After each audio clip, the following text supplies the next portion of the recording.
Assalamualaikum warahmatullahi wabarakatuh. Selamat bertemu kembali dengan saya Selamat Mulyanto dalam video pembelajaran konstruksi dan utilitas gedung. Pada kesempatan kali ini saya akan membahas tentang gambar rencana atap. Namun sebelumnya jangan lupa untuk subscribe, like, and share di channel ini.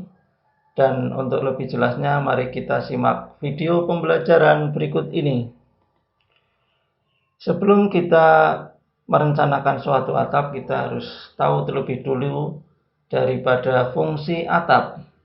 Jadi, atap itu berfungsi atau dapat digunakan sebagai penutup ruangan yang ada di bawahnya, sehingga akan terlindung dari panas, hujan, angin, binatang buas, dan tentu saja harus aman. Yang selanjutnya, oleh perkembangan teknologi yang makin pesat saat ini, maka bentuk-bentuk atap itu akan berkembang menurut kemajuan serta sesuai dengan segi arsitekturnya. Nah, untuk selanjutnya kita akan berbicara tentang macam-macam daripada bentuk atap. Yang pertama adalah ini namanya atap datar. Nah, atap ini paling sederhana. Kenapa? Karena bentuknya yang datar. Nah, banyak digunakan untuk rumah-rumah, bangunan bertingkat. Kemudian bahan yang biasa digunakan, yang paling banyak itu adalah menggunakan beton bertulang. Ada juga yang menggunakan seng yang tebal, ya. Biasanya ini BWG 22. Nah, bentuknya seperti apa? Nanti bisa kita lihat. Nah, untuk menjaga agar air hujan yang diterima pada bidang atap segera mengalir, maka bidang atap dibuat miring ke satu arah atau ke tepi supaya nanti airnya itu tidak ngendon di atas. Nah, bentuknya adalah seperti ini. Ini kalau misalnya menggunakan beton betulang, ini yang tadi harus airnya dialirkan ke tepi supaya di sini tidak ngendon gitu ya. Yang selanjutnya yaitu atap sengkuap atau atap sandar. Pada umumnya atap ini digunakan untuk bangunan tambahan atau selasar, biasanya untuk toko-toko, untuk warung di pinggir jalan dan lain sebagainya. Nah, atap ini terdiri dari satu bidang atap yang satu tepinya menempel pada tembok. Nah, ini ya, jadi contohnya seperti jadi menempel pada satu tembok ke sana. Kalau dilihat dari atas, denahnya seperti ini, jadi mengalir airnya ke sana. Kalau misalnya ini dibuat suatu perumahan atau bangunan, bisa juga ini jadi seperti ini. Ini namanya atap sengkuap atau atap sandar. Selanjutnya adalah atap pelana. Nah, atap pelana ini terdiri dari dua bidang atap yang bertemu pada satu garis pertemuan yang disebut dengan bubungan. Nah, bentuk atap ini sangat sederhana. Oleh karena itu, banyak digunakan untuk rumah-rumah yang sederhana pula. Jadi, kalau kita lihat di pedesaan, atap pelana itu ya paling banyak pokoknya gitu ya. Nah, contohnya seperti ini. Jadi, ini kalau dilihat dari tampak depannya atau tampak samping ya boleh gitu ya. Kemudian kalau dilihat dari atas, dari denahnya seperti ini. Ini ada hubungannya atau enok, nanti tinggal ini airnya mengalir ke sana, yang sini airnya mengalir ke sini. Jadi kalau misalnya model sekarang minimalis juga bisa seperti ini. Ini atap pelana tapi dibuat dua bidang, yang sini yang lebih tinggi, yang sebelah sini yang lebih rendah. Tinggal depannya divariasi dengan plat beton untuk terasnya, atau yang samping juga seperti ini. Ini juga termasuk daripada bentuk atap pelana. Yang selanjutnya adalah atap tenda. Jadi atap jenis ini terdiri dari 4 bidang atap dengan bentuk, ukuran maupun lereng yang sama dan bertemu pada satu titik. Ukuran panjang bangunan sama dengan lebarnya, jadi panjang dan lebar daripada bangunan itu sama. Garis pertemuan dari bidang-bidang atap miring disebut jureng. Karena sudut dibentuk berupa sudut keluar, maka dinamakan jure luar. Jadi karena biasanya ada jure dalam yang biasa digunakan untuk talang ya. Kemudian atap jenis ini banyak digunakan pada bangunan induk, ada pendopo, serta bangunan-bangunan kantor dari tempat-tempat tinggal. Nah, contohnya atap tenda itu seperti ini kalau dari tampak depan atau tampak samping. Kalau dilihat dari atas nih yang tadi ini antara panjang dan lebarnya itu sama, sehingga kalau ditarik garis 45 derajat ke sana itu ketemu di satu titik. Ini yang namanya jure luar, ini namanya jure luar, ini jure luar, jure luar. Ya. Kalau aplikasinya di bangunan adalah seperti ini. Ini dinamakan atap tenda. Yang selanjutnya adalah atap perisai. Apa itu atap perisai? Jadi atap ini terdiri dari 4 bidang atap dengan 2 bidang atap bertemu pada satu garis yang membentuk hubungan dan 2 bidang lainnya berakhir pada sebuah titik ujung hubungan. Garis pertemuan dari bidang yang miring membentuk hubungan miring. Denah bangunan yang ditutup atap ini berbentuk 4 persegi panjang. Jadi gambarnya seperti ini. Kalau tadi atap tenda ketemu di satu titik, kalau ini tidak sama. Ini dibuat 45 derajat, 45 derajat, 45, 45. Kemudian dari pertemuan ini kita tarik ke sana. Ini yang namanya atap perisai. Jadi kalau dilihat dari tampak depannya adalah seperti ini, gitu ya. Nah, kalau aplikasinya di bangunan ya, ini seperti ini contohnya. Ini termasuk atap perisai. Kemudian yang selanjutnya adalah atap mansard. Atap ini banyak digunakan oleh orang-orang Belanda. Jadi bangunan-bangunan peninggalan Belanda kalau di Indonesia termasuk di Jogja juga banyak ini menggunakan atap mansard. Ada di Kota Baru, ada di Kaliurang gitu ya. Ini bentuk atap ini seolah-olah terdiri dari 2 atap yang tersusun. Atap mansard memberi kemungkinan menjadikan ruang di bawah atap sebagai tempat tidur, gudang, atau keperluan lainnya karena bangunannya tinggi biasanya sehingga ruangan yang di bawahnya itu bisa digunakan sebagai tempat tidur, gudang, atau keperluan lainnya. Nah, oleh karena kemiringan atap ini cukup besar, maka air maupun daun-daun yang jatuh pada bidang atap akan cepat jatuh ke tanah. Karena kemiringannya besar, jadi ini ya. Ini tadi ya sih ada kemungkinan di sini itu bisa untuk gudang, bisa untuk tempat tidur dan lain sebagainya. Nah, kemiringannya ini yang tadi saya katakan besar sehingga air itu atau kotoran itu akan cepat jatuh. Kalau dilihat dari atas seperti ini. Jadi seperti atap 2 tersusun tapi yang satu kemiringannya sangat tajam, yang atasnya biasa saja gitu ya. Sudutnya kecil gitu.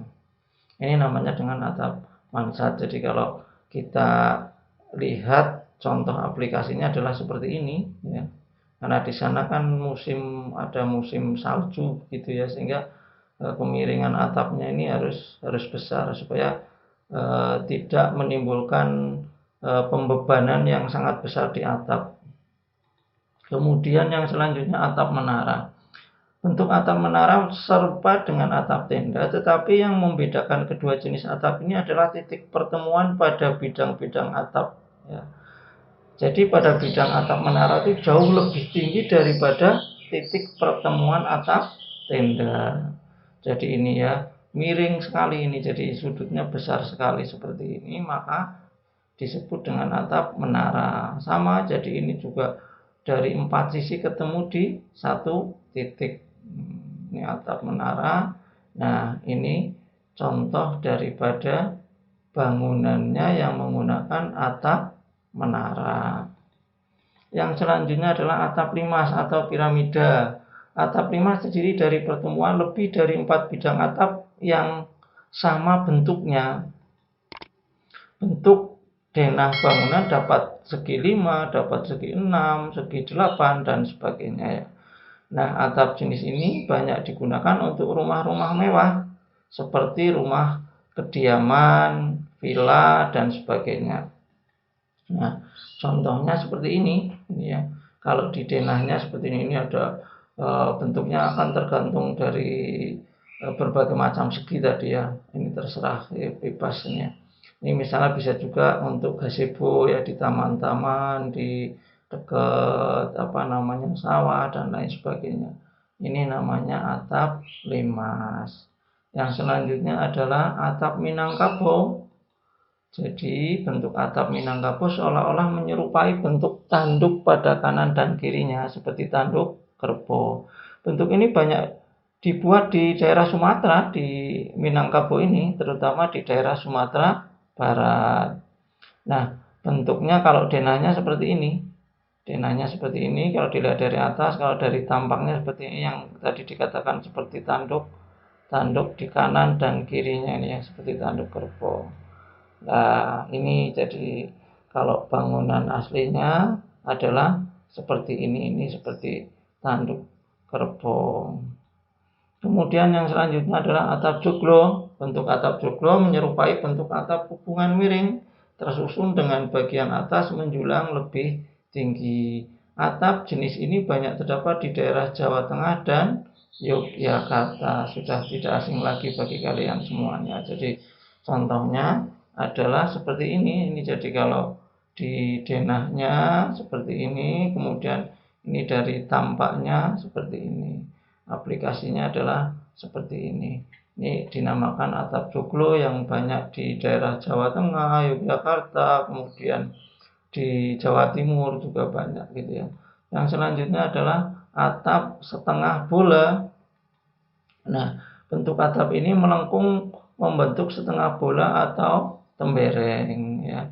Ini gambarnya seperti ini. Kalau di Jogja ada dulu bantuan dari negara lain ketika gempa gitu ya, atau rumah dom ya. Ini kan bangunannya setengah bola seperti ini. Jadi ini ada juga yang seperti ini ya. Ini namanya atap setengah bola. Yang selanjutnya adalah atap gergaji. Nah, atap gergaji ini terdiri dari dua bidang atap yang tidak sama kemiringannya. Biasanya kemiringan bidang atap bersudut 30 derajat dan 60 derajat. Atap jenis ini banyak dibuat untuk pabrik-pabrik, gudang-gudang, dan bengkel-bengkel. Contohnya seperti ini ya. Jadi ini sudutnya berbeda. Ini kalau di Jogja misalnya itu bengkel BLPT Yogyakarta seperti ini, atau bengkel UNY Universitas Negeri Yogyakarta yang Fakultas Teknik ini juga seperti ini ya, atau pabrik-pabrik gitu ya, ini juga banyak seperti ini. Ini kalau denahnya dilihat dari atas seperti ini namanya atap gergaji. Jadi ini ya contoh kalau di aplikasinya misalnya seperti ini atap gergaji. Yang selanjutnya ada atap silang. Jadi atap silang dibentuk oleh bidang-bidang atap yang pada ujungnya bebas berbentuk atap pelana. Nah, oleh karena adanya pertemuan dari bidang-bidang atap tersebut, maka terbentuklah lembahan yang juga disebut jure dalam atau jure talang atau talang miring. Nah, contohnya seperti ini. Ini yang namanya jure dalam. Di sini ada talangnya. Di sini juga jure dalam. Ini jure dalam begitu ya. Jadi kemudian ini ke sana bisa ada kuncungnya menghadap ke sana. Di sini juga iya. Jadi ada 1, 2, 3, 4. Jadi menghadapnya ke 4 sisi. Di sini bertemu di satu titik ini. Kemudian menimbulkan terjadinya lembahan atau jure dalam. Kalau dilihat dari tampak depannya adalah seperti ini. Atap silang. Ini contohnya misalnya seperti ini di aplikasinya. Yang selanjutnya adalah atap gabungan atau kombinasi. Atap jenis ini terdiri dari bermacam-macam bidang atap yang digabungkan menjadi satu dalam satu bangunan. Pada bangunan-bangunan yang besar, atap tidak hanya terdiri dari 2 atau 3 bidang atap, tetapi dari banyak bidang atap yang memberi bermacam-macam bentuk. Jadi contohnya ini gabungan ya. Jadi di sini kuncung yang sini ini ada pelana ya toh. Ini tadi perisai. Jadi 45 derajat gitu ya. Yang ini juga perisai ke sana gitu ya. Yang sini biasa itu ini ke sana, ini gabungan. Jadi kalau tampak oh yang sini namanya atap datar, ini kelihatan dari tampaknya adalah datar, bisa menggunakan seng, bisa juga menggunakan beton bertulang. Jadi kalau dilihat dari tampak depannya seperti ini gitu ya. Jadi ini gabungan dari berbagai macam bentuk atap. Nah, contohnya seperti ini, bisa ini termasuk daripada atap gabungan, ini kunjungnya pelana, yang sini adalah tadi perisai, begitu ya. Kemudian yang selanjutnya adalah penutup bidang atap. Jadi penutup bidang atap itu dapat terdiri dari macam-macam bahan. Jadi bahannya terserah, monggo silahkan. Yang penting atau intinya atau pokoknya itu harus rapat terhadap air hujan, tahan terhadap pengaruh perubahan cuaca, dan tentu saja harus tidak mudah terbakar. Nah, di samping itu harus menolak bunyi, ya. Kemudian panas, dingin, juga harus tidak banyak memerlukan perawatan. Nah, contohnya misalnya bentuk penutup atap ya yang sudah saya sampaikan tadi, berbagai macam itu. Bisa juga seperti ini. Nah, masih penutup bidang atap, jadi lereng atap berbeda-beda tergantung dari bahan-bahan penutup yang digunakan, serta penutup yang digunakan, serta tentu saja selera dari perencana atau pemakai bangunan. Tidak boleh dilupakan juga bahwa syarat-syarat yang harus dipenuhi pada bangunan itu sendiri. Nah, besar kecilnya lereng atap itu tergantung dari bahan penutup atap yang digunakan. Nah, nanti bisa kita lihat bahannya itu apa saja, kemiringannya berapa gitu ya. Jadi kemiringan daripada bidang atap itu tergantung daripada bahannya. Jadi ini kemiringan bidang atap bisa kita lihat pada tabel berikut ini. Ini ada bahan atapnya, ini adalah sudut kemiringannya. Jadi misalnya beton, ini kemiringannya ya 1 sampai 2 derajat cukup gitu ya. Kemudian kalau misalnya kaca 10 sampai 20 derajat, semen asbes gelombang 15 sampai 25 derajat, seng 20 sampai 25 derajat, genteng 30 sampai 40 derajat. Kemudian sirap, ya sirap itu bahan atap yang terbuat dari kayu, biasanya dulu dari Kalimantan itu banyak itu ya. Jadi sirap ini sudut kemiringannya 25 sampai 40 derajat. Ini yang namanya kemiringan sudut atap dan bahan-bahannya. Selanjutnya rencana atap perisai. Jadi nanti kan tugas kalian kan membuat rencana atap ya. Ini kalau misalnya atap perisai seperti ini adalah denahnya, misalnya ini denahnya seperti ini, kemudian sebenarnya ini denahnya seperti yang tugas kemarin yang sudah saya sampaikan. Di sini ada terasnya ya. Maka langkah pertama tentu saja kamu ini harus dibuat 45 derajat dulu ini 45 derajat ketemu di ujung denah yang sini. Di sini juga ditarik 45 derajat ke sana, nanti akan ketemu di sini. Yang sebelah sini juga ditarik ke sana 45 derajat, ini juga 45 derajat. Nah, ketemu di sini adalah namanya nok. Yang sini namanya jure luar. Ini juga jure luar gitu ya. Nah, di tengah ini tadi nok ya. Nah, garis nok ini kalau kelihatan dari atas juga 3. Ini ada 3 garis, jure juga 3 garis, ini 3 garis, 3 garis. Nah, kemudian di pertemuan jure ini namanya kuda-kuda ya. Ini kuda-kuda, di sini juga harus kita kasih kuda-kuda. Karena ini kebetulan sisanya hanya berapa nih? 1,6 meter ya pas di sini, tapi ini jarak kalau normal ini paling tidak 3,5, setiap 3,5 meter itu harus ada kuda-kudanya, karena ini kebetulan pertemuan jure sehingga ini harus dikasih kuda-kuda yang atas maupun yang bawah. Jadi ini pas ketemu di gording ini ada garisnya 4 kuda-kuda, tapi kalau pas sampai di dinding ini garisnya 2. Ini namanya kuda-kuda. Kemudian antara dinding dengan nok ini kita bagi 2, dinding dan nok kita bagi 2. Di sini ini kita garis 3 garis, ini namanya adalah gording. Keliling ke sana sudah. dibuat ke sana, pertemuan di jure kita tarik lagi ke sini, ini tarik lagi ke sini, ketemu di titik yang semula tadi. Ini namanya dengan chording. Ini juga 3 garis. Jadi intinya sama. Pertama dari lebarnya ini kita bagi 2, di sini ketemu 0, kemudian kita buat 45 derajat, 45 derajat sini, kemudian dibagi 2 lagi, ini ketemu chording, dibagi 2 lagi ketemu chording. Nah, kemudian di atas balok, di atas tembok ini, dinding ini yang tepi ini, nantinya kan ada balok tembok, sehingga di sini ini ada kelihatan separuh yang tidak diblok ini adalah kayunya atau balok temboknya. Nah, karena balok tembok dipasang tidur, jadi kalau 8-12 itu ke sisi 12-nya sehingga kelihatan lebih besar. Nah, yang hitam ini yang di blok hitam di pinggirnya adalah dindingnya ya, dindingnya. Nah, yang putih ini tadi dinamakan balok tembok.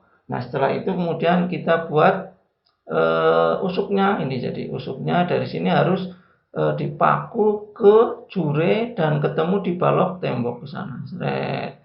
Sini garis lagi ke sana, ini garis lagi, garis lagi. Nah, jarak antara usuk ini harus minimal adalah 30 cm, 30 cm. Ini usuknya ke sana. Jadi ini yang namanya rencana atap. Nah, kebetulan ini untuk terasnya adalah dibuat atap pelana ya.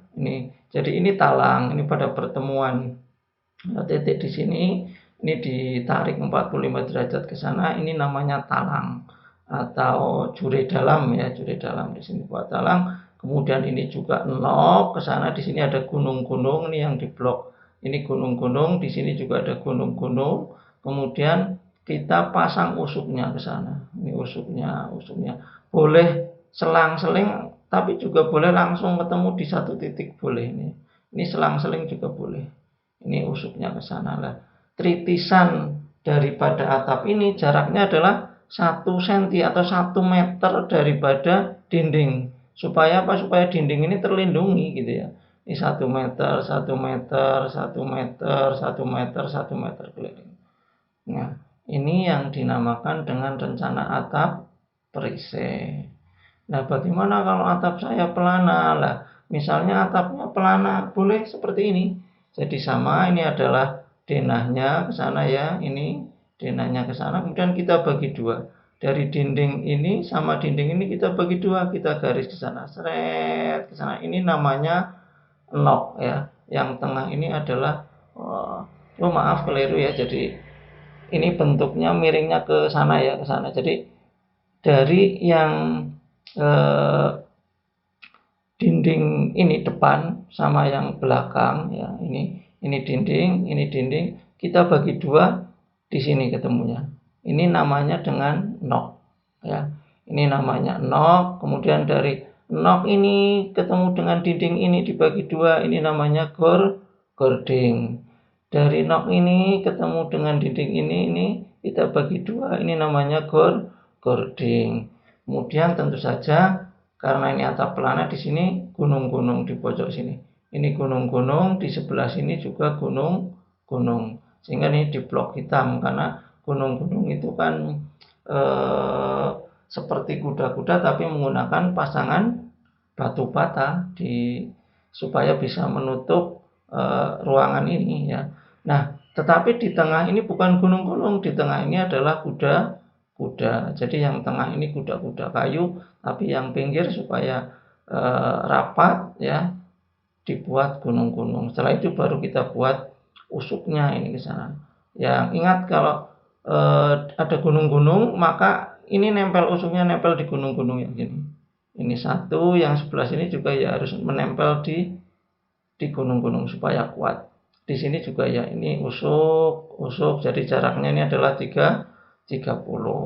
Nah, gimana kalau yang di teras tadi? Yang di teras ya sama, ini terasnya kan lebarnya segini. Kita bagi 2. Ketemu tengahnya di sini, ini adalah noknya. Ya, noknya. Kemudian ini pertemuan di sini kita tarik ke sana 45 derajat. Ini yang dinamakan dengan talang. Jadi di bawah talang ada jure dalam, di sini jure dalam talang. Jadi lebar talang berapa tergantung yang kamu inginkan, bisa 80, bisa 90, bisa 60 begitu ya. Ini ke sana, kemudian di kuncungnya ini, di terasnya ini, maka airnya akan mengalir ke sisi sana dan ke sisi sini ya. Ini jadi ini 0, kemudian ini usupnya kita tarik ke sini. Jadi boleh langsung seperti ini atau boleh selang-seling, silahkan nanti. Nah di sini ada gunung-gunung ini gunung-gunung, dan pertemuan di sini karena ini enggak pas pada coding sini ya, berarti sini harus dikasih kayu lagi ini supaya nanti di sini untuk kuda-kuda untuk landasan daripada nok ini dan jure ini supaya kuat. Nah di sini juga kita perpanjang ke depan supaya bisa melindungi daripada teras ini 1 meter. Jadi semuanya itu ada tritisannya 1 meter ini. Ini 1 meter sini. Dari sini 1 meter, ini 1 meter, 1 meter semua kanan belakang depan ya. Ini 1 meter, 1 meter ini. Karena kebetulan ini masih tanah miliknya gitu. Ini dinamakan dengan rencana atap pelana. Nah, yang selanjutnya nanti tugas kalian adalah tugas yang keempat, yaitu rencana atap. Jadi gambarlah rencana atap dari rumah tinggal yang sudah kalian rencanakan pada pertemuan sebelumnya dengan ketentuan sebagai berikut. Dengan menggunakan A3 ya, dengan pensil 2B, kemudian skala 1:100, kemudian sama dibuat etiketnya di sisi sebelah kanan bawah gitu ya. Kemudian ketentuan lain yang belum tertulis silahkan nanti bisa dicantumkan sendiri sesuai dengan video pembelajaran ini, atau kalau ada yang belum jelas bisa konsultasi dengan saya. Kemudian foto rencana atap tersebut kemudian bisa dikirim ke saya, atau kalau misalnya kamu belum jelas silahkan bisa konsultasi secara langsung ya. Begitu, demikian tadi video pembelajaran kali ini, semoga dapat bermanfaat bagi kalian semua, dapat membantu kalian dalam merencanakan rencana atap. Jangan lupa untuk subscribe, like, and share, dan selamat berjumpa lagi dengan video pembelajaran berikutnya.